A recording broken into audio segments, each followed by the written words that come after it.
Y es que para presentar a Linda Silverman tenemos que tener una emoción dentro, porque eso es lo que vamos a hablar hoy, de emociones, de la vida emocional y de la parte emocional y emotiva que Linda y que Raquel nos van a transmitir esta mañana. Por eso necesitábamos emociones dentro de nosotros, ¿no? Linda, que es psicóloga clínica y que ha escrito multitud de libros y dirige el Centro de Desarrollo de Superdotación de Denver, pues podemos hablar muchas cosas que haya aportado, ¿no? El aprendiz visoespacial, participó en muchos test de inteligencia, en la elaboración de ellos, ha dado visibilidad a los superdotados invisibles, que es una de las funciones y de los objetivos que tenemos también desde nuestra asociación. Y su ponencia, que se titula El desarrollo emocional de los niños superdotados, teoría de la desintegración positiva, pues va a ser apoyada también por Raquel Pardo, que fue alumna suya, que trabaja en Cantabria, que es prima hermana de los asturianos, que es asesora del CEP de Torrelavega de Cantabria y que también ha colaborado mucho en la organización, en la coordinación de todo el congreso, ¿no?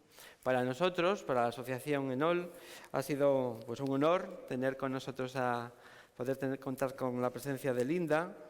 Hemos tenido contacto a lo largo de estos meses en muchas ocasiones y una de las mayores autoridades mundiales en superdotación que estoy aquí es un lujo, un honor para nosotros, para todos vosotros y vosotras también. Y vamos entonces con lo importante que es con Linda Silverman. Muchas gracias.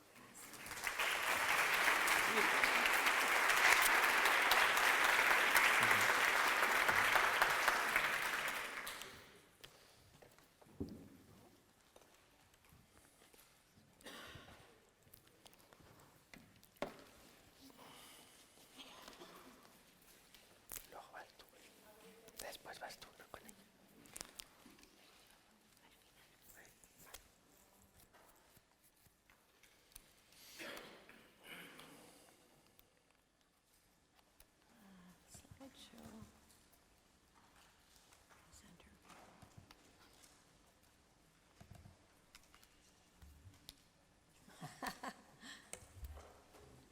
Un momento.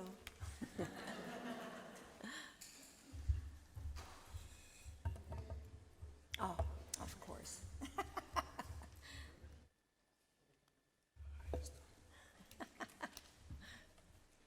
There we go. Not centered, though.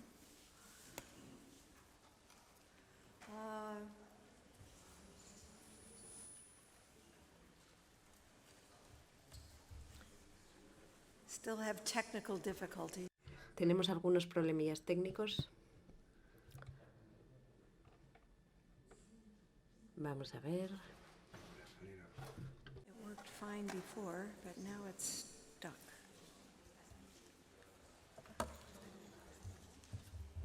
I think it's stuck. Me parece que se ha bloqueado, así que voy a tener que reiniciarlo.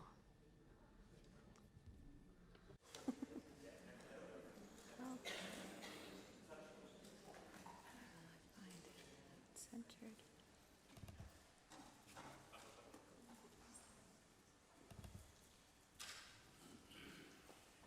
What's going on? It's stuck. I think. ¿Somos capaces? Vamos a tener que ponerle el vídeo otra vez, si no... mientras...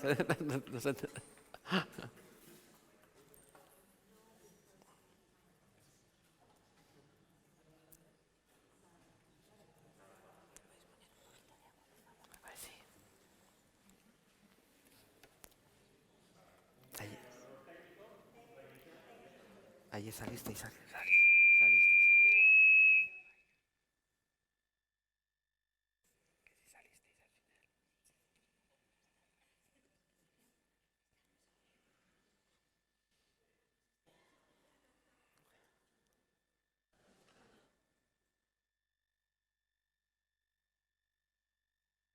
Y nos acercamos.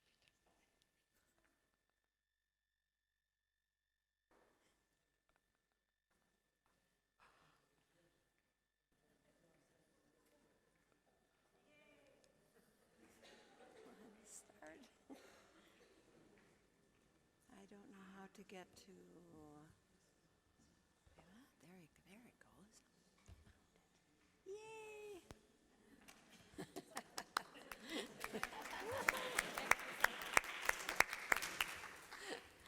Oh, I'm sorry about that. Lo siento. Bueno, parece que ya está resuelto. No se oye el micrófono.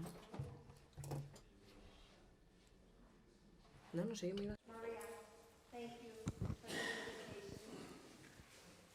invitation. It's not working? It's not working. I'm afraid you have to use it. Oh, I'll have to use this, okay. Welcome and Muchas gracias a todos, gracias a María. Esta es la visión de María y María lo ha hecho posible. Y yo estoy encantada y le doy las gracias por haberme invitado. Nunca había venido a Asturias, pero siempre me ha gustado mucho por la música. Alicia de la Rocha, esa canción Asturias siempre me ha gustado muchísimo y siempre había querido venir. Así que estoy encantada de estar aquí.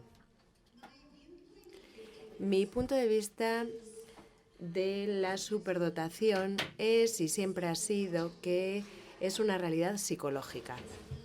No tiene nada que ver con buenas notas o con grandes logros o el éxito en la vida adulta o un potencial de éxito o el desarrollo de diferentes talentos o todos los diferentes puntos de vista que supongo ustedes conocen bien y que son los más habituales en todo el mundo. Yo soy psicóloga y yo veo la superdotación como un tema psicológico y ahí es donde comienza mi trabajo. La superdotación comienza como un estudio en psicología, de psicología, y comenzó en Europa a estudiarse. Y en Estados Unidos le quitamos esa raíz que tenía vinculada con la psicología y lo vinculamos con la educación y hicimos una educación, o sea, la superdotación la vinculamos con la educación y dejamos de vincularla con la psicología. Yo creo que eso fue un error, porque hay diferencias psicológicas que están relacionadas con el ser superdotado. Esta es una cita de el libro de Esperanza de María, que tienen copias. Y este libro, Counseling the Gifted and Talented, es un libro que se publicó en el 93 para que se pudiera utilizar en diferentes cursos para los con los niños de altas capacidades y superdotación. Los procesos y las emociones complejas establecen un equilibrio delicado en los individuos superdotados, el idealismo, dudas sobre uno mismo, percepción, sensibilidad, imperativos morales, necesidad desesperada por que le entienda, etcétera. Todo eso se produce de manera simultánea. Y esta es una cita de un estudiante de una escuela secundaria que, con ayuda de una organización, escribió un libro sobre su experiencia. Y él habla por muchas personas superdotadas y habla en nombre de ellos y habla de la vida interior que tienen esas personas. No somos normales y lo sabemos. A veces puede ser divertido, pero no siempre es divertido. Solemos ser mucho más sensibles que otras personas. Los significados múltiples y la conciencia de uno mismo son claves para nosotros, el autoanálisis, la crítica de uno mismo y la posibilidad de reconocer que tenemos límites nos provocan estas sensaciones. Y, por lo tanto, no estamos hablando tanto de una experiencia positiva como muchas personas piensan. Muchas personas piensan que ser superdotado es bueno y todos quieren y todos son muy inteligentes. No siempre es así.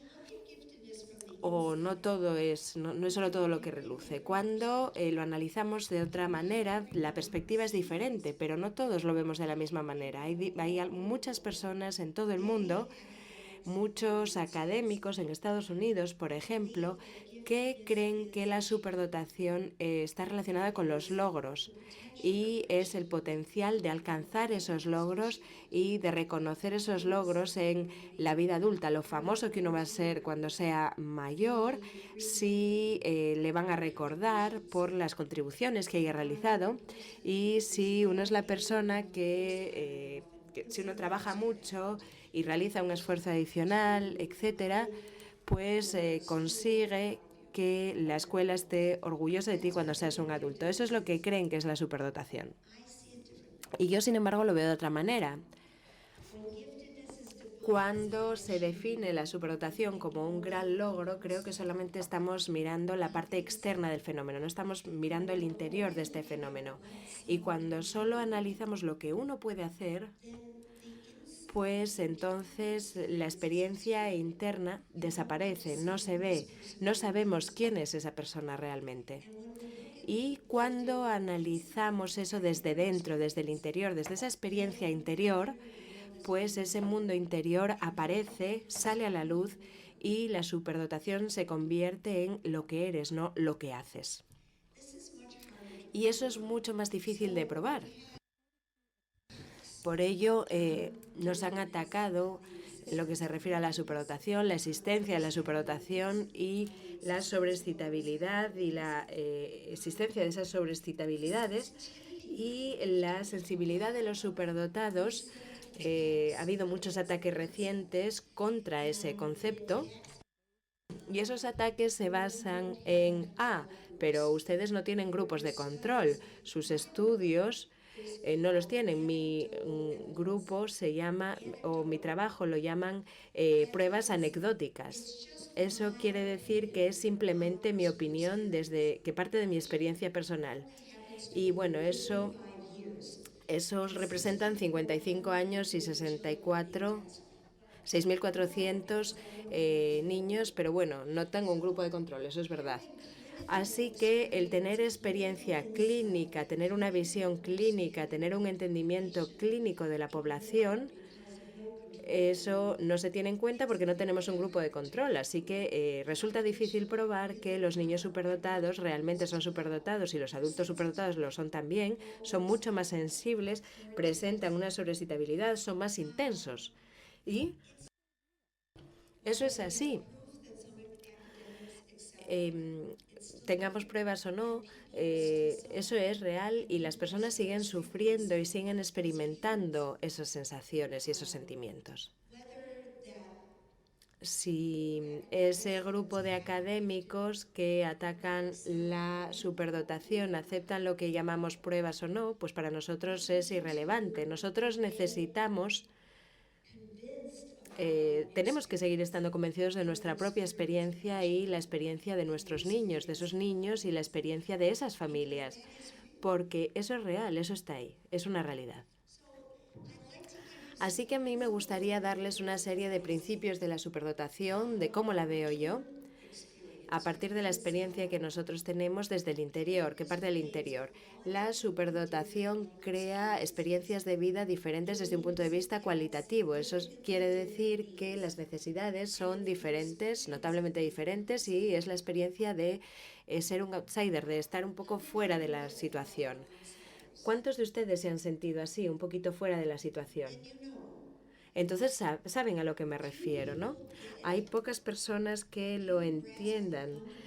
Muy pocos se dan cuenta de cuál es la experiencia de la superdotación. Es una sociedad que sospecha de quienes no están dentro de ella, quienes no forman parte de ella. Yo veo también la superdotación como una imagen en un espejo de lo que llamamos ahora en Estados Unidos la discapacidad de desarrollo intelectual, lo que llamábamos un retraso. Y tenemos niños que tienen un retraso del desarrollo y también tenemos niños que están muy avanzados en ese desarrollo. Son las dos caras de la misma moneda. Y la superdotación es un desarrollo acelerado. Se avanza mucho en los hitos cuando son jóvenes, cuando son pequeños, cuando son preescolares, cuando están en la escuela primaria, y luego en la vida adulta. Esto no se convierte en el dinero que uno gana a fin de mes. y no se convierte tampoco en lo famoso que uno es. Ese desarrollo, esa ventaja de desarrollo, ese desarrollo acelerado se convierte en un valor moral, digamos, en una sensibilidad moral, en creatividad, en empatía, en la voluntad de ayudar a los demás. Y eso es lo que se produce en la vida adulta. Y esto no está relacionado con el desarrollo del talento. Nosotros no vemos que haya una correlación directa entre el desarrollo de un talento en el niño durante la infancia y el desarrollo moral en la vida adulta. Pero lo que sí que vemos, sí que lo vemos en la superdotación. La superdotación es algo real y tenemos documentos desde hace más de 100 años de esa superdotación y son las pruebas de CI. Pero hay muchas personas que no creen en esas pruebas y por esta razón dicen, no, pero es que eso no cuenta. Sí, sí cuenta. Y aunque aunque en esas pruebas hay muchos niños que no aparecen, muchos superdotados que no se refleja ahí, se identifica mucho más que con otros métodos, pero esas pruebas de CI nos han permitido descubrir la superdotación. Fueron lo primero que nos lo permitió. Y sobre todo en las niñas, sobre todo en las mujeres.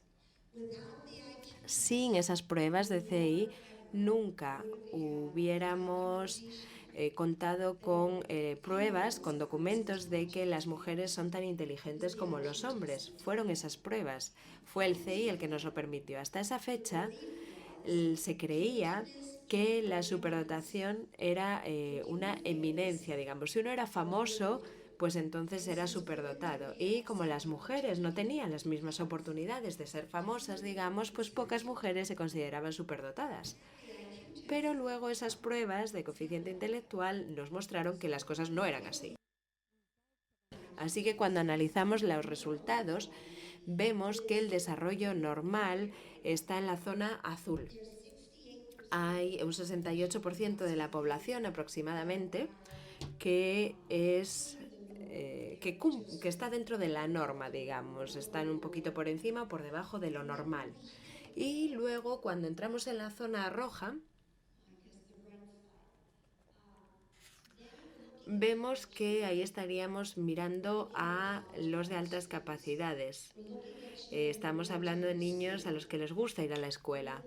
Y cuando analizamos la parte roja hacia el otro lado, hacia la izquierda, entonces estamos viendo niños que tienen dificultades en la escuela, que aprenden más despacio que el resto de los niños, pero cuando pasamos al extremo de la curva en ambas direcciones estamos hablando del 2,15% más o menos. Y esos son niños que son muy diferentes de la norma. No solamente desde un punto de vista estadístico, sino también desde un punto de vista funcional. Todas las desviaciones estándar representan una diferencia en el funcionamiento. Entonces, si un niño tiene una desviación estándar por debajo de la norma, están en la clase normal, pero tienen problemas. Si hay dos desviaciones estándar, si están dos desviaciones estándar por debajo de la norma, eso se llama educación especial. Entonces, tienen que estar en unos servicios especiales en Estados Unidos, por ejemplo, y las pruebas de coeficiente intelectual tienen un currículo especial. Y cuando están tres desviaciones estándar por debajo de la norma, pues entonces estamos hablando ya de niños que si están en una clase normal necesitan una ayuda a tiempo completo porque aprenden de una manera totalmente diferente. Muchos de ellos están en clases especiales. Si hablamos de 4 desviaciones estándar por debajo de la norma, pues entonces estaríamos hablando de un nivel funcional totalmente diferente en el que los individuos si aprenden a vestirse y a comer, cuando lleguen a la vida adulta será un gran logro. Entonces hay diferencias funcionales, no es simplemente una cuestión estadística. Y si hablamos de una desviación estándar por encima de la norma, estaríamos hablando de individuos que van bien en la escuela que tienen capacidad para ir bien, para obtener buenos resultados. Cuando hablamos de 2 desviaciones estándar por encima de la norma, estamos hablando de la población superdotada. Y este es un grupo que es significativamente diferente. Aprenden de otra manera, se sienten de otra manera y piensan de otra manera también. Responden de otra manera. Y necesitan otro grupo de amigos, necesitan profesores que tengan una formación especial para entenderles. Y si hablamos de 3 desviaciones estándar por encima de la norma, eso es muy superdotados o de muy altas capacidades, y son tan diferentes como los niños que tienen un coeficiente intelectual de 55, que están 3 desviaciones estándar por debajo de la norma. Son igual de diferentes que ellos. Y cuando hablamos de 4 desviaciones estándar por encima de la norma, 160 de coeficiente intelectual, entonces eso es tan diferente como los que tienen un coeficiente intelectual de 40 y que están 4 desviaciones estándar por debajo de la norma. Entonces las diferencias funcionales son tremendas, pero esto ni siquiera se reconoce, están todos sentados en la misma clase. Ni siquiera se han identificado que hay esas diferencias y se espera de ellos que se adapten como si fueran iguales que los demás, pero es que no lo son. La superdotación incluye diferencias de desarrollo en el razonamiento abstracto, en la sensibilidad emocional y en la intensidad. Y eso lo vemos ya en niños muy pequeños. Hay padres que lo han observado en niños de 6 meses, de 12 meses, de 18 meses incluso. Hay padres que ven que hay diferencias incluso en el nacimiento.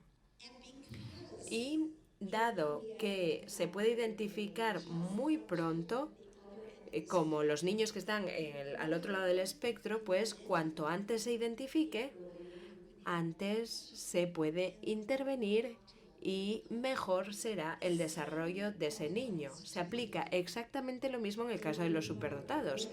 Requieren o es necesaria una identificación precoz y es necesario que se realicen los ajustes para que el desarrollo sea óptimo. Y la superdotación no desaparece. No desaparece como no desaparece la discapacidad intelectual. Eso tampoco desaparece. Eso es para toda la vida. 24 horas al día, 7 días a la semana, desde que uno nace hasta que se muere. Es una manera de estar en el mundo que es diferente y por lo tanto es necesario entenderlo teniendo en cuenta estos aspectos. Pero es bastante invisible. ¿Por qué es tan invisible? Porque no sabemos qué es lo que tenemos que buscar. En general, lo que buscábamos eran niños que tienen muy buenos resultados, muy buenas notas, niños a los que les gusta muchísimo ir a la escuela, hacer los deberes y entregarlos a tiempo, y son personas a las que les gusta complacer, y esa es la visión que nosotros tenemos de la superdotación. Y esa es simplemente la punta del iceberg. Los visibles, estos superdotados solamente, este tipo de superdotados solamente representan la punta del iceberg. La mayor parte de los millones de superdotados del niño no se ve, de niños superdotados, perdón, no se ven. Y esto es muy interesante y es muy importante, es algo que leí hace muchos años ya en un capítulo de Ziegler y Farber. Dicen que el porcentaje de niños superdotados en las clases altas puede ser superior, pero hay un mayor número de niños superdotados en las clases más bajas porque los pobres son mucho más numerosos que los ricos. Y si tenemos en cuenta todos los superdotados del mundo y hacemos una línea con todos ellos, una fila con todos ellos, la mayor parte de ellos eran pobres, porque la superdotación no es una ventaja para los ricos. Es simplemente que los que tienen más dinero, pues con frecuencia tienen dinero para llegar a una educación superior y por lo tanto brindan más oportunidades a sus hijos, a esos niños, y por lo tanto se ve más, es más fácil verlo en los que tienen más libros en casa y en las familias en las que están más formados. Pero eso no quiere decir que no exista en las clases inferiores, es que en otros niños no se reconoce. Y hay un psicólogo en Denver, Reader Dickinson, una psicóloga, estuvo en las escuelas públicas, trabajando en las escuelas públicas de Denver, y ella se dio cuenta de que la superdotación se distribuía de la misma manera en todos los niveles socioeconómicos y se distribuía de la misma manera en todos los grupos étnicos que estaban presentes en la escuela. Y muchas veces les hizo pruebas a los niños, a los chavales que molestaban mucho en clase, por ejemplo, y se dio cuenta de que si los padres sabían que los hijos eran superdotados, pues los profesores suelen reconocer también que ese niño es superdotado. Pero si los padres no saben que esos niños son superdotados, entonces los profesores tampoco lo sabían. Y ella decía que por cada niño superdotado identificado hay otro niño superdotado del que no se sabe si es superdotado o no. ¿Cuántos de ustedes tienen hijos? El papel de los padres es muy importante. Y hay muchísimos casos de superdotación que no se ven, niños cuyos talentos se pierden porque no se detectan y no se alimentan, no se fomenta. Y nunca ni siquiera nos daremos cuenta de que son superdotados porque parece que desaparece ese talento a lo largo de la vida.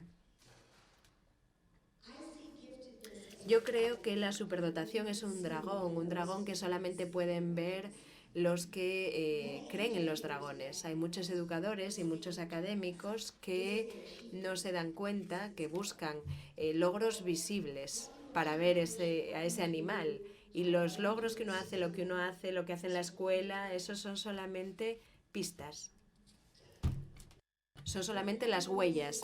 Si uno se da cuenta que un niño es especial por alguna razón y lo reconoce, pues ese dragón durmiente se despertará y comenzará a echar fuego en el alma de esa persona.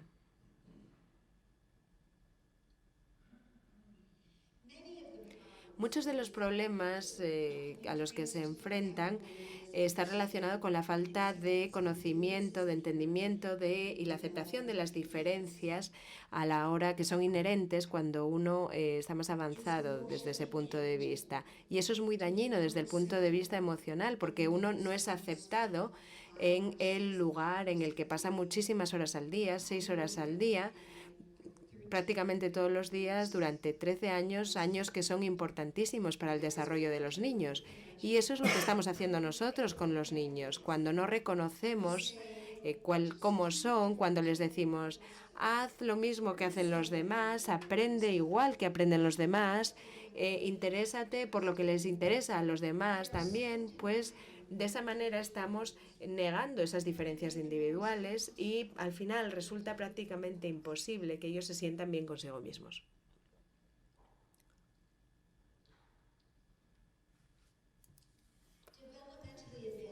Los niños avanzados desde el punto de vista del desarrollo están en una situación de riesgo en una sociedad para la que es muy importante que todos seamos parecidos o iguales. Elizabeth Drews escribió muchísimo sobre la sensibilidad moral de los niños superdotados. Dicen, a los niños se les enseña a ocultarse antes de que reconozcan su propia cara. Tienen que ajustarse al molde que se ha creado previamente. Y lo que ella quería decir con esto es que cuando tratamos a los niños superdotados como deberían ser, para que sean como los demás, deben ajustarse, deben seguir el molde, tienen que ponerse una máscara de alguna manera, tienen que convertirse en lo que los demás quieren que sean. Son unos moldes prefabricados, no son lo que realmente son ellos. Y en vez de enseñar al mínimo denominador común, las escuelas deben ser lugares seguros en los que las diferencias individuales se fomenten. Estamos cometiendo un error en la educación. Pensamos que si controlamos a estos estudiantes, esto va a ayudar de manera mágica a los que van más despacio. Y esto no es así. Recuerdo cuando estaba en 7º grado, teníamos en aquel momento un sistema llamado tracking, es decir, diferentes itinerarios formativos, y yo en 7º yo pasé del track alto al track medio. No sé por qué sucedió esto. Y bueno, a mí me gustó, no tenía que trabajar tan duro, me hice muchos amigos y hablaba mucho.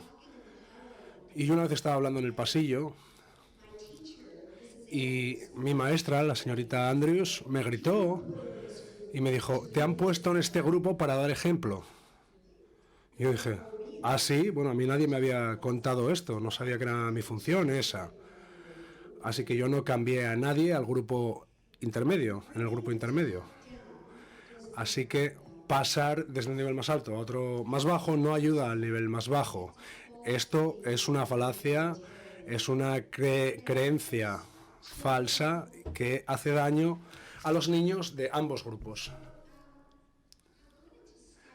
Así que quería empezar hablando sobre mi punto de vista sobre la superdotación, lo que yo creo que tienen que hacer diferente las escuelas y por qué pienso que necesitamos condiciones especiales, instalaciones especiales para los superdotados.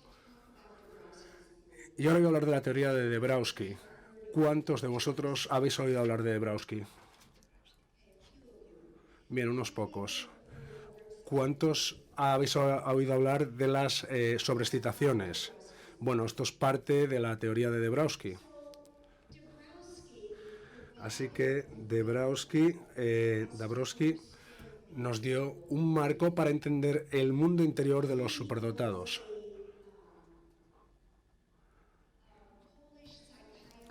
Era un psiquiatra polaco, psiquiatra y psicólogo polaco, y mucha gente no conoce su trabajo. Algunos programas de psicología incluyen en su currículum a Dabrowski, unos pocos. Otras organizaciones de teólogos han mantenido vivo su trabajo. Algunos filósofos también se interesan por su trabajo. Pero es en realidad muy poca gente la que conoce la obra de este hombre. Y yo, en cuanto a mi interés, bueno, a mí me intrigaba en 1980, cuando leí el primer capítulo sobre la teoría de Dabrowski, y luego empecé a hablar de él en diferentes grupos, y empecé a escribir sobre él, y escribí el libro de texto sobre asesoramiento para superdotados que se empezó a utilizar en muchos programas educativos. Así que la educación para superdotados va conociendo más y más de la teoría de Dabrowski. Bueno, yo digo Dabrowski porque es como se dice en polaco, es Dąbrowski. Pero bueno, todos decimos Dabrowski y nos entendemos. Así que era tanto psiquiatra como psicólogo, por lo tanto estaba en el ámbito de la medicina y trabajaba con pacientes hospitalizados, gente con depresión clínica, mucha gente que estaba sufriendo. También estudió a pacientes muy creativos y estudió niños en la Escuela de Arte de Varsovia. Y entonces observó que los alumnos se sentaban en filas, en sillas que estaban atornilladas al suelo, tenían que tener las manos juntas y tenían que intentar estar muy atentos. Esto era difícil para estos niños y notó que algunos se movían, no podían evitar moverse, y podía ver también, pudo observar un interés intelectual, podía ver que estaban soñando, despiertos, es decir, observaba las diferencias, y es lo que él llamó sobreexcitaciones en este grupo de niños artísticos.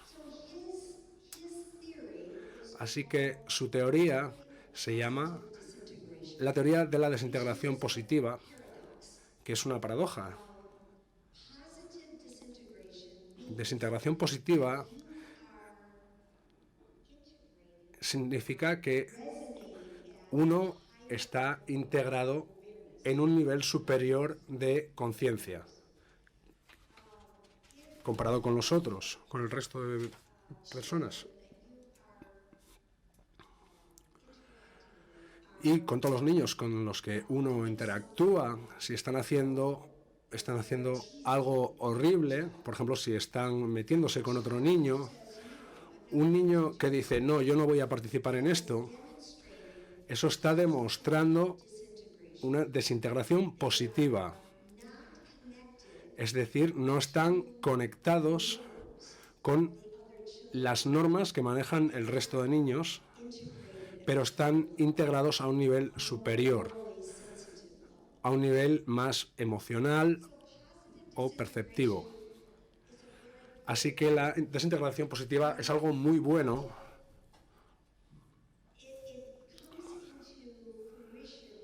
y florece sobre todo en el desarrollo en varios niveles, el desarrollo multinivel. Esto sería el nivel 3. Cuando pasamos al nivel 3, la personalidad desarrolla la profundidad. Esto es cuando una persona realmente empieza a intentar ser mejor. Y en este caso, en este tema, son innatas las sobreexcitaciones. Y Dabrowski escribió sobre varios de estos ejemplos emocionales y le impresionó mucho los trabajos de las personas que se sacrificaban por otras personas. Le interesaba sobre todo aquellos individuos que él consideraba emocionalmente y moralmente integrados o avanzados. Decían que eran amables, delicados, no eran agresivos, preferían irse antes de tomar parte en un conflicto, en una pelea, y tenían actitudes heroicas en cuanto a su sensibilidad.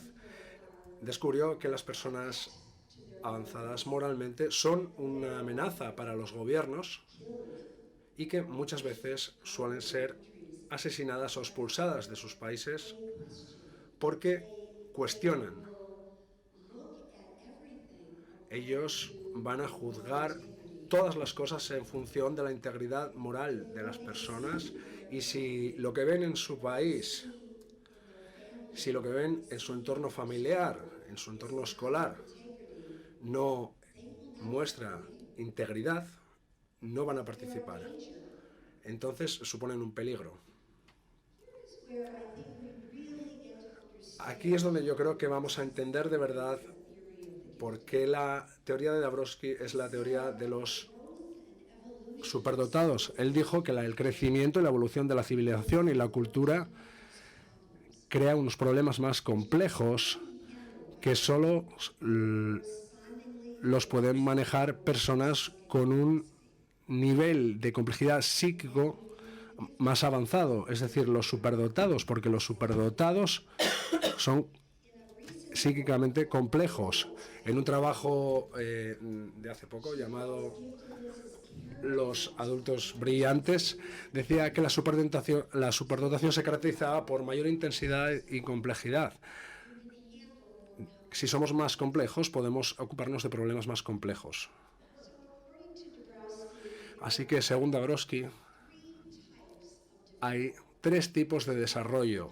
El desarrollo normal, que sirve para ese gran grupo que está en el centro de la curva. Y, bueno, esto es lo que hay, esto es como son las personas. Nos basamos en la norma.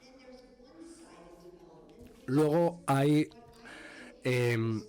desarrollo monolateral, es decir, que solo mostramos el talento en algunas habilidades, y luego la superdotación se caracteriza por el desarrollo global, también llamado universal o acelerado. En el desarrollo normal se desarrolla muy poco el potencial, y es el potencial para transformar tus valores y convertirte en una persona de mayor integridad moral, de más coraje moral, más empatía.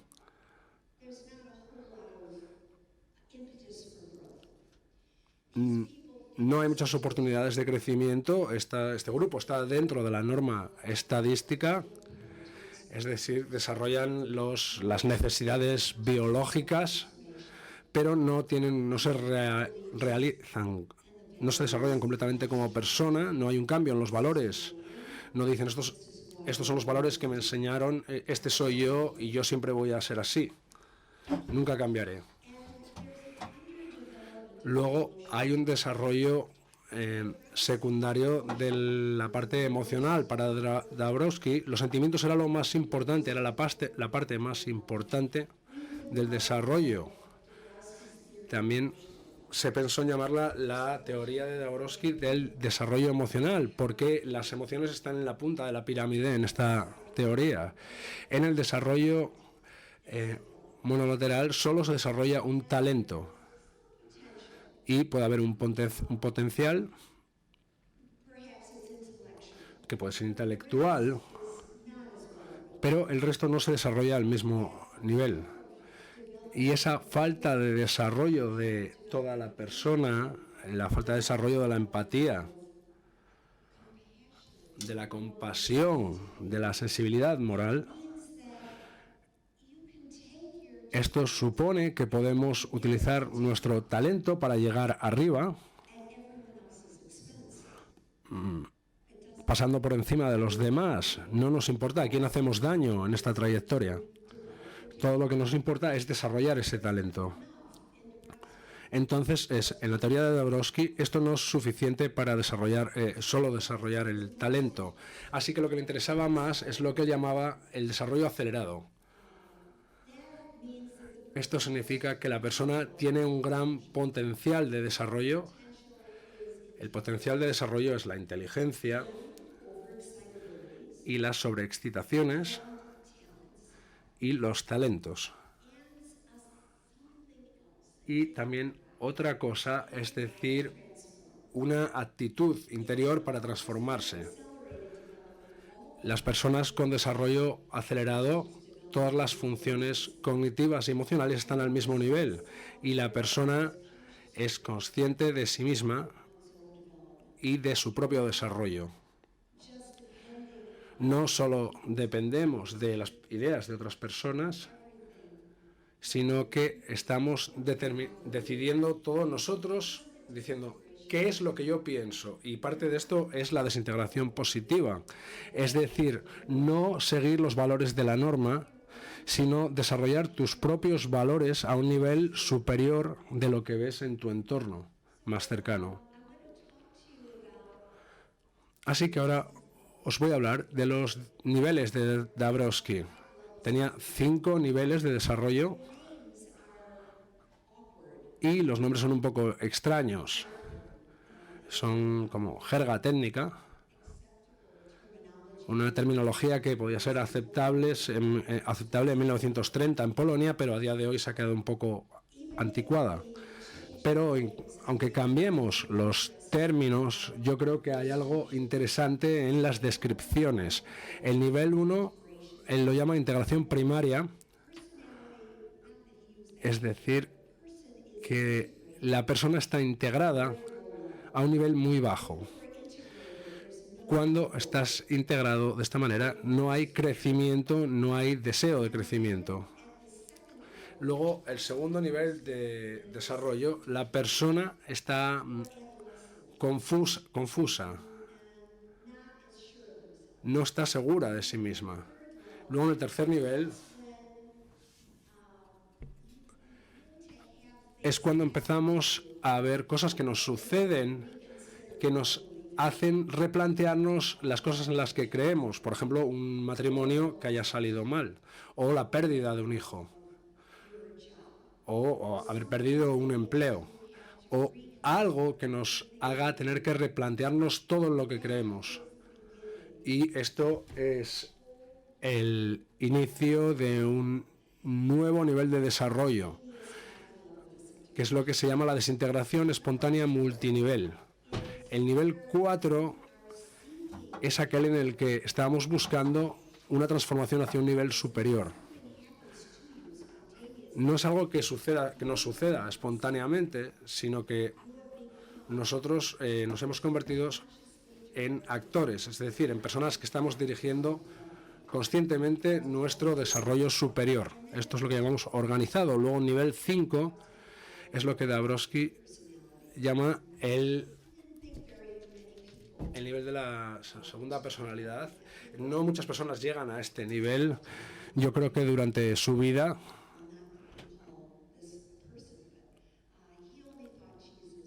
él solo pensó que en el nivel 5 solo estaba Jesucristo. Y diría que en el nivel 4 estaban los santos, la Madre Teresa, Buda, muchos otras criaturas iluminadas. En el nivel 1 voy a utilizar un ejemplo de mi propio país, porque yo creo que es bueno ponerle un rostro a esto para poder comprender de qué va. En el nivel 1, el individuo es como un punto, con solo una manera cerrada de pensar. Solo estoy yo, solo existo yo, solo importo yo. Los demás no importan. El centro del mundo soy yo. Todas las decisiones nos vienen bien a nosotros. Es decir, ¿por qué me interesa hacer esto? ¿Por qué me interesa a mí? Una persona de este nivel le gusta el dinero, la fama, el poder. Es decir, son personas muy superficiales. Pero si consiguen estas cosas, no tienen más deseo de crecimiento, porque esto es todo lo que quieres y ya lo tienes. Entonces no tenemos un conflicto interior y no hay una necesidad de seguir creciendo. No tener conflictos interiores es una de las características principales de la personalidad de nivel 1. Siempre le echan la culpa a otra persona, nunca tienen la culpa ellos. Siempre va a haber alguien que es el que genera ese conflicto. Y pueden ser encantadores cuando intentan conquistar. Pero una vez que han conseguido lo que querían, la otra persona ya no les importa. Y te das cuenta de que una persona es nivel 1 cuando tú tienes una necesidad, cuando necesitas algo, y esa otra persona no se da cuenta, no lo reconoce. Porque para él tú no eres una persona real, eres un objeto que yo utilizo para mí.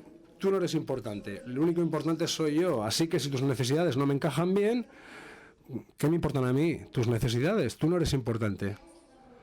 Esto es el nivel 1. Es una estructura psicológica muy rígida. Tenemos un presidente en los Estados Unidos que es de nivel 1.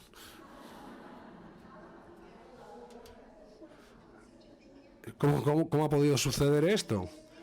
Dabrowski nos explica por qué sucedió esto. Él dice que un gran número de personas, pues, son los que conforman la norma. Quizás el 67% de la población pueden estar en nivel 2, es decir, hay dos dimensiones, no todo soy yo. Están mucho más implicados en su entorno, pero se preocupan, se levantan todos los días pensando, ¿qué pensaría la gente de mí si yo? Y esto se lo repiten cientos de veces al día. Todo tiene que ver con su entorno.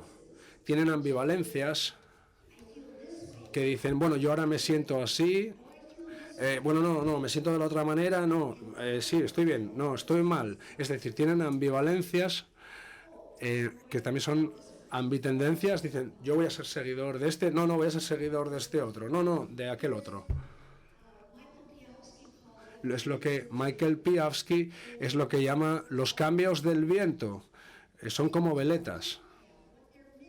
Pero lo que les falta es un núcleo central, una jerarquía superior de valores. Ellos no escuchan a los discursos políticos y dicen, ¿esto encaja con lo que yo pienso que es la verdad? esta persona es íntegra, no se hacen estas preguntas porque no tienen un núcleo interno. Ellos dependen totalmente de su entorno. Ellos siguen a líderes de opinión, como puede ser Trump, que están seguros de sí mismos. Si tú dices algo con mucho empaque, pues será que tienes razón. Porque ellos, claro, como viven en esa inseguridad, ellos no tienen certidumbre. Y si no tienes certidumbre, cuando la ves en alguien, te crees que esa es la respuesta. Entonces, de lo que habló Dabrowski en 1937, perdón, decía que la gente en todos los países es muy probable que elijan o sigan o crean en líderes de nivel 1. La gente que está más evolucionada, son gente que está más evolucionada que esos propios líderes, pero es su seguridad. Su seguridad los hace atractivos. Cuando les pasa algo muy grave en su vida, a una persona de nivel 2, se desmoronan durante un tiempo y pueden llegar a necesitar terapia, pero van a reintegrarse al mismo nivel, a nivel 2. Ellos dicen, ayúdame a volver a encajar, ayúdame a sobrevivir, ayúdame a volver a la vida que yo tenía antes. Esto no es una experiencia de crecimiento.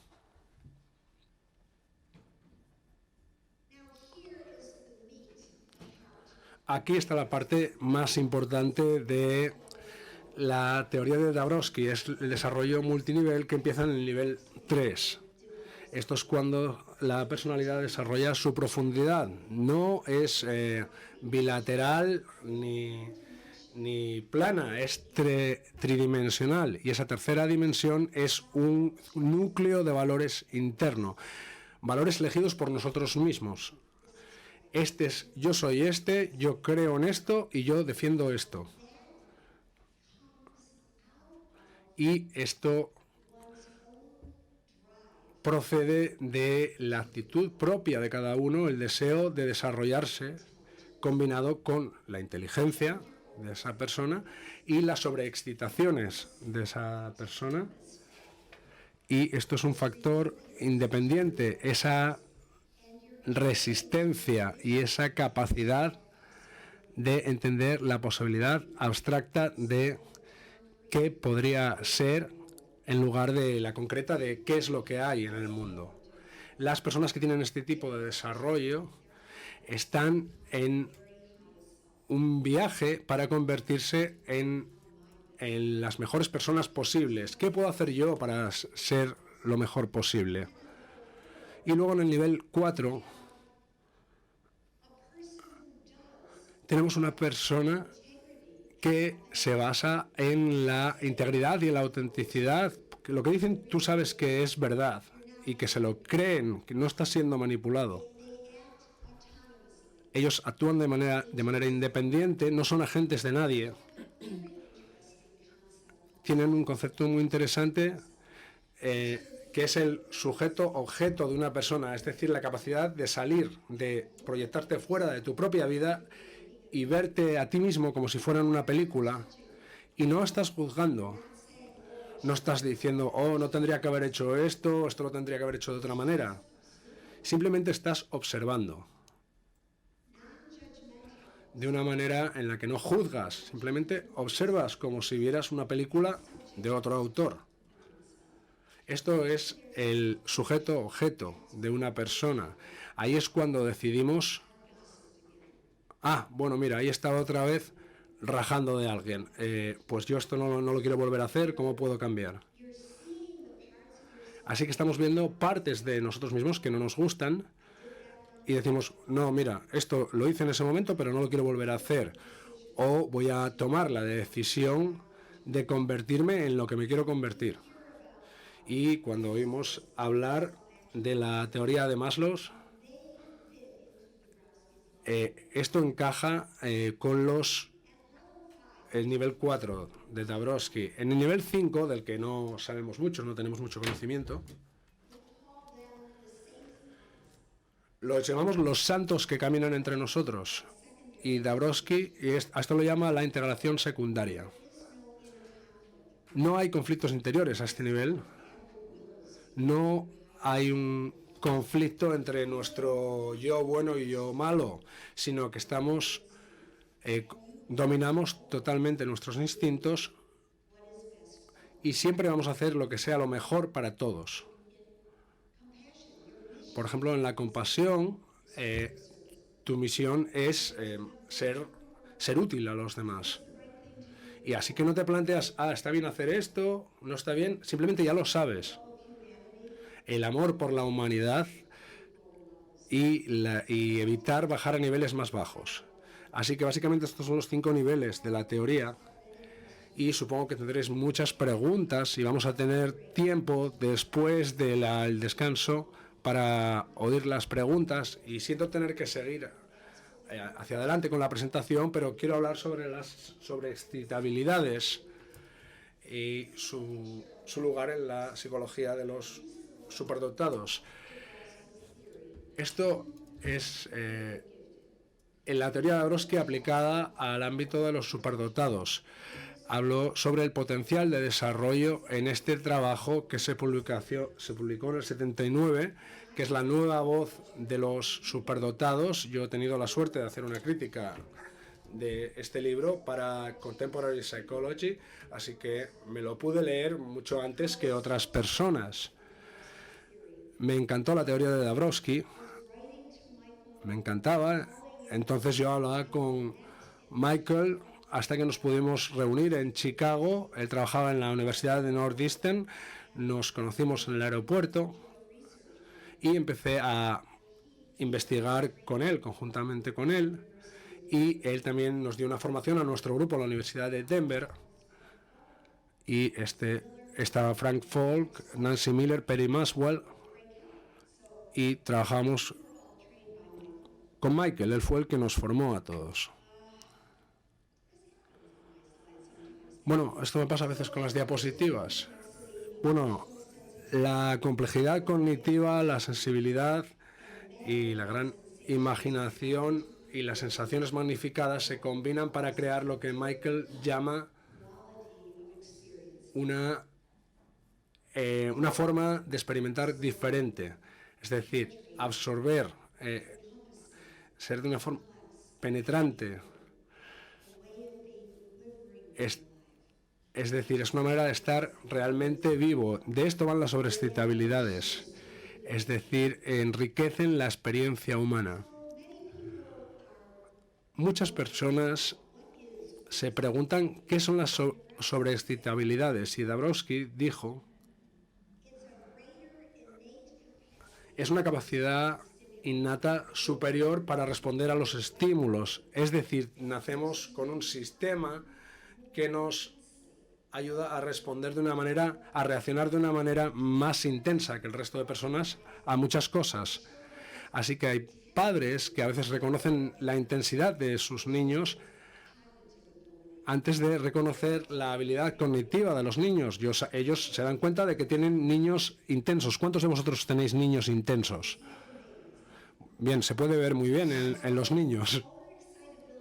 Así que las sobreexcitabilidades, en polaco, el término, la traducción literal sería superestimulabilidad. Es decir, el sistema está configurado para que reaccione a un nivel más alto a los estímulos comparado con otras personas. En la teoría hay 5 sobreexcitabilidades: la psicomotora, la sensual, la imaginativa, la intelectual y la emocional. Vamos a hablar un poco de cada una de ellas. Las sobreexcitabilidades, en los Estados Unidos, el término over tiene una connotación negativa como de demasiado. Es decir, es demasiado, no debería ser así.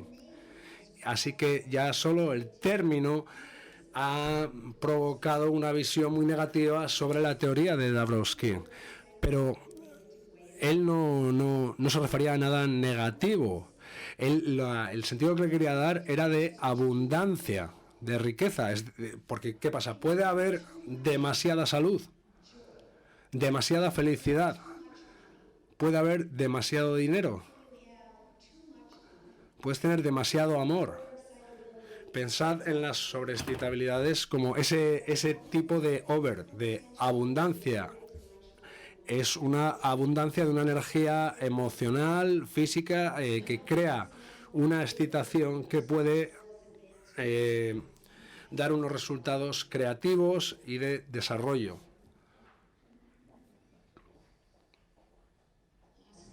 Bueno, se nos han ido unos pocos.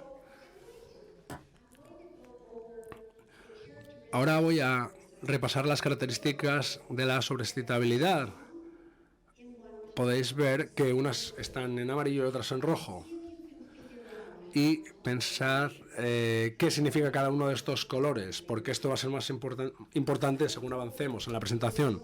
La psicomotora es lo que se llama el hablar rápido, excitación.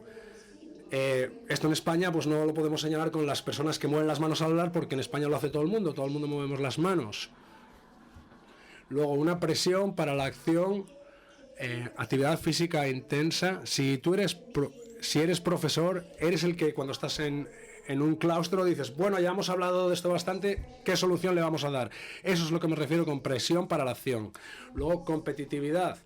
Luego, verbo compulsivo y hábitos nervioso, y luego lo que se llama ser trabajo alcohólicos, es decir, personas que necesitan estar trabajando absolutamente todo el rato. La sobreexcitabilidad sensual, es decir, el placer perceptivo superior en el oído, en el tacto, en el olfato. Disfrutar con ciertos objetos, con la música, con la literatura. Luego, comer demasiado. Yo supongo que en España os gustará mucho la comida, porque la comida española es la mejor del mundo. Tenéis que estar enganchados a la comida en este país. Pero bueno, y no sé cómo conseguís hacerlo tan rico. Bueno, pues porque la comida está muy rica. Así que... y luego tener locuras consumistas, es decir, salir y comprar muchas cosas. Y aquí vemos algunas de las áreas de esa sobreexcitabilidad sensual. Y aquí vemos cuáles son importantes para ustedes. Por ejemplo, una puesta de sol muy bonita, una música de violín hermosa,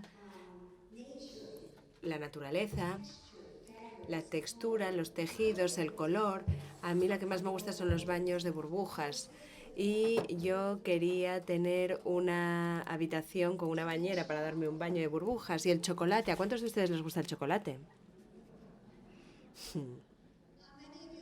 ¿A cuántos de ustedes les gustan las tartas de chocolate? Bien, todos, o la mayor parte, la mayoría de las personas les gusta la tarta de chocolate, así que esa sería una excitabilidad. Pero ¿para cuántos de ustedes el chocolate es una experiencia religiosa? Esa es la sobreexcitabilidad.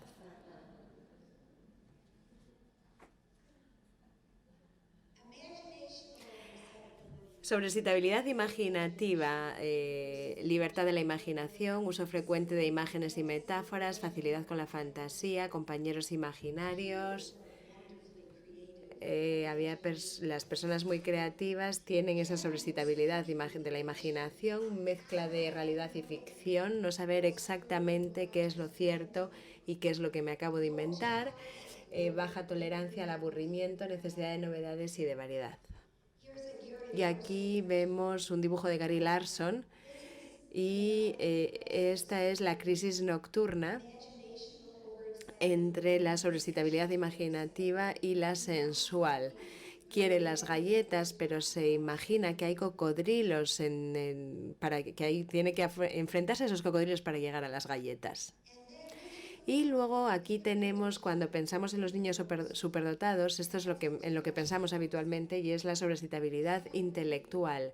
Lectura, son ávidos lectores, preguntas difíciles, observación, memoria visual detallada, a veces tienen un pensamiento muy crítico de ellos mismos y de los demás, pero también es un pensamiento independiente, preocupación por la lógica, piensan sobre el pensamiento y les gusta la teoría y el análisis. Hay una superposición grande entre estas características y la superdotación, y por eso en todos los estudios que hemos realizado de la sobrecitabilidad intelectual sí que diferencia a los superdotados de otros grupos, y eso lo vemos con mucha frecuencia y en todos los países. Preguntan ¿por qué? ¿Por qué? Esa es su primera pregunta, ¿por qué? Y lo hacen desde que son muy pequeños. Y eso no desaparece, esa curiosidad sigue estando ahí cuando uno tiene 96, sigue preguntándose por qué. Pero no es exactamente lo mismo que la inteligencia. Se superpone en algunas partes, pero no es idéntica. Hay personas que tienen una gran inteligencia y que no tienen esa sobrecitabilidad intelectual. No les gusta leer, por ejemplo, no les gusta los juegos, las obras, no piensan en profundidad sobre las cosas, pero tienen una inteligencia muy elevada desde un punto de vista práctico, por ejemplo, en ganar dinero, por ejemplo, en las artes. Y también tenemos esto de ese libro de Silverman, la complejidad cognitiva provoca una profundidad emocional y sensibilidad. Por lo tanto, los superdotados no solamente piensan de una manera diferente a sus pares, sino que también se sienten de otra manera. Eso es de mi libro. Y yo me planteaba si alguno de ustedes se han hecho alguna vez alguna de estas preguntas. ¿Alguien les ha dicho alguna vez por qué haces las cosas tan complicadas? ¿Por qué te lo tomas todo tan en serio? ¿Por qué te parece todo tan importante? ¿Alguna vez les han dicho esto? ¿Les han dicho esto alguna vez? Y eso es superdotación, eso es la superdotación. Los superdotados son demasiado todo, demasiado sensibles, demasiado intensos, demasiado honestos, demasiado idealistas, demasiado morales, demasiado perfeccionistas y son demasiado para los demás. Y hay otro psicóloga, Perry Kerewelden, dice que estos son los terribles demasiados. Los superdotados son demasiado todo prácticamente. Y aquí tenemos la sobrecitabilidad emocional.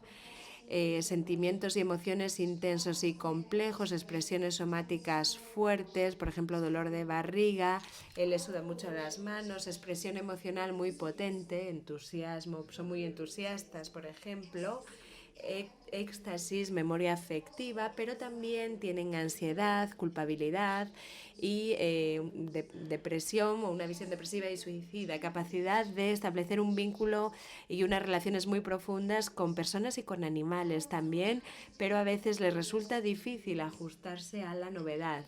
Y luego también vemos la compasión y la empatía. Entonces, han visto que hay dos colores, hay una parte en amarillo y una parte en naranja o en rojo.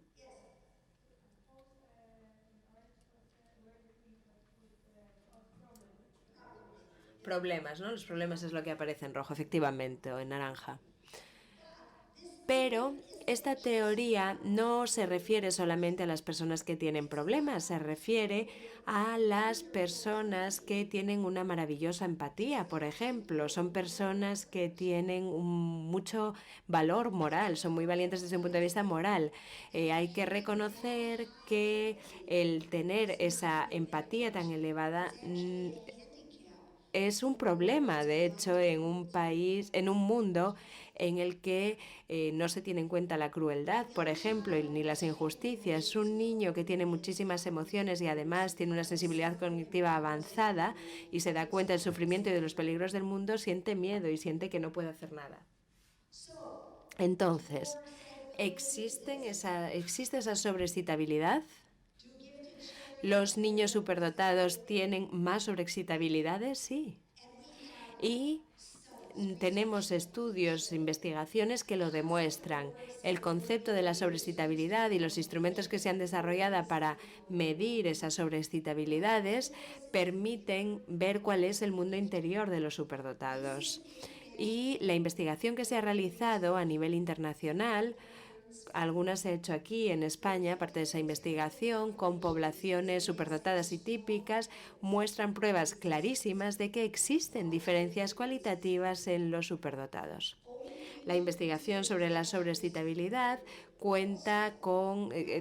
llevan muchísimas décadas realizándose, hay investigaciones de inteligencia a gran escala internacionales, y luego se tienen en cuenta también los factores de personalidad, los Big Five, los 5 grandes o los 5 importantes, y vemos que muestran que hay esa sobreexcitabilidad. Hay muchos estudios que han explorado la relación entre la superdotación y la sobreexcitabilidad, y todos muestran que las sobreexcitabilidades diferencian entre los superdotados y los no superdotados en diferentes modos. No voy a tratar todos estos estudios a fondo, simplemente quería señalar que hace algunos años se realizaron 11 estudios, y en los 11 estudios sobre los superdotados y la sobreexcitabilidad intelectual, vemos que estaba por encima. En la población superdotada era superior a la que presentaba la población normal. La sobreexcitabilidad imaginativa en 7 estudios la vimos también, emocional 6 estudios, sensual 6 estudios y psicomotor 5 estudios. Y aquí en rojo vemos que hay un estudio que se ha realizado aquí en Asturias, que ha realizado mi amigo Pardo de Santayana, y Raquel les contará cuál es esa investigación que se ha llevado a cabo. Este es un artículo que que critica la teoría, e incluso en este artículo, que es crítico, los autores dicen que las diferencias significativas desde un punto de vista estadístico y el efecto del medio para la sobreexcitabilidad intelectual se ha visto prácticamente en todos los estudios comparativos, en las muestras de todos los estudios comparativos. Esto es lo que Raquel ha traducido al español, y se ha traducido a 7 grupos lingüísticos que incluyen el árabe, el chino, el coreano y el turco, y los resultados son muy similares a los resultados que se obtienen en Estados Unidos. Pero yo creo que la primera traducción es la de Raquel. Y en estos estudios vemos, en esos estudios se han hallado mucha fiabilidad, son bastante similares los resultados. Así que antes de cederle la palabra a Raquel, simplemente quería decir que genera mucha controversia si TDAH es real o no, si hay una sobreexcitabilidad que no se entiende adecuadamente. Y yo antes pensaba eso, en los 10 primeros años del Centro de Desarrollo de la Superdotación, yo no creía en ese TDAH, pero luego conocí a un niño que me hizo cambiar mi visión de las cosas, porque sí que existe, hay niños por ahí, y no es solamente sobreexcitabilidad, es TDAH y sí que existe. Podemos distinguir esa sobreexcitabilidad del TDAH, los trastornos de procesamiento sensorial, y aquí lo vemos en este dibujo, los expertos en los diferentes campos, y cada uno ve cosas diferentes. Uno ve superdotación, otro dislexia y otro TDAH. Yo creo que sí, y hay que hacerlo de la siguiente manera. Para estar seguros hay que buscar los descriptores positivos de la sobreexcitabilidad. Si es positivo, entonces es que es sobreexcitabilidad. Pero si vemos aspectos negativos, todo lo naranja o rojo que veíamos antes, entonces no podemos estar seguros. Yo desde luego no lo estoy. Y es esencial descartar otras causas y síntomas que puedan ser similares. Así que el modelo de los 5 grandes muestra que existe esa sobreexcitabilidad en los superdotados y lo que está más relacionado es la apertura a la experiencia y eso también está muy relacionado con la superdotación. Shelley Gallagher realizó un estudio también de las sobreexcitabilidades y dice en relación con la relación entre la relación entre la apertura y las 5 sobreexcitabilidades hay cierta superposición en la estructura general, sobre todo el ajuste entre la parte intelectual, imaginativa, emocional y sensual, esas sobreexcitabilidades con ideas, la fantasía, los sentimientos y las partes estéticas de la apertura a la experiencia. Y ahí es donde vemos que hay una conexión. Entonces, ¿qué debemos hacer ante las sobreexcitabilidades? Vamos a hablar de esto después del receso, así que voy a mencionar estos rapidísimamente. Apreciación, ser conscientes de ello. Permitir un movimiento en el aprendizaje, probar las proteínas cada 2 horas, crear un entorno bonito, brindar a los niños experiencias en la naturaleza, establecer un lugar tranquilo para que se alejen un poquito si hay un exceso de estímulo, utilizar la fantasía y la imaginación, formación sobre la mindfulness, proyectos de servicio a la comunidad y, lo más importante, un trabajo que sea interesante. Necesitan un trabajo interesante para esa sobreexcitabilidad intelectual. Si quieren aprender más sobre las sobreexcitabilidades, les recomiendo el libro Vivir con intensidad, editado por Susan Daniels y Michael Pilowsky. Y no sé si alguno conoce ese libro, es un libro buenísimo. Y nuestra definición del grupo de Columbus es... mi compañera les hablará más en la próxima sesión, pero incluye un desarrollo desigual, una sensibilidad o un conocimiento inusual, un conocimiento avanzado, una intensidad muy elevada, vulnerabilidad, sensación de que uno le falta sincronía, y eso está relacionado con la teoría de Dobrowski. Los niños superdotados se desarrollan de una manera más asincrónica que otros y muchas veces no son capaces de relacionarse con sus iguales, con los de la misma edad. Cuando se les fuerza a entrar en un molde que no se ajusta a ellos, pues vemos algunos déficits. Y el desarrollo avanzado y asincrónico no es una ventaja en esa carrera hacia la ventaja personal o el beneficio personal. No le permite al individuo brillar en esa competición. Y los trazos cognitivos y de personalidad que incluye la superdotación son desventajas en una sociedad en la que las diferencias o esas diferencias no se les da valor. Kierkegaard se le ha citado porque decía que en este mundo venimos con órdenes selladas y cada uno debe descubrir cuáles son esas órdenes y seguirlas.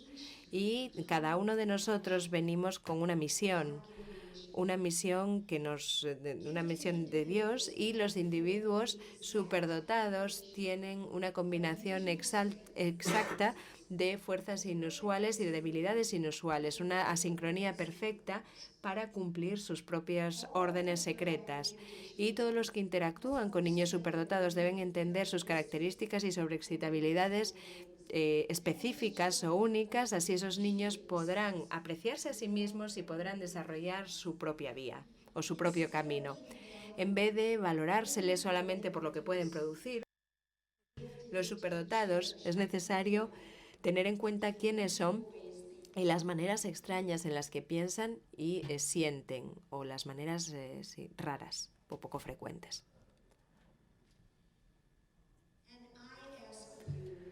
Yo lo que les pido a ustedes y a todos los aquí presentes, los que han organizado esta conferencia, les pedimos a todos lo mismo. Por favor, vean a estos niños, fomenten esas ventajas y crean en ellos para que puedan creer en sí mismos. Muchas gracias.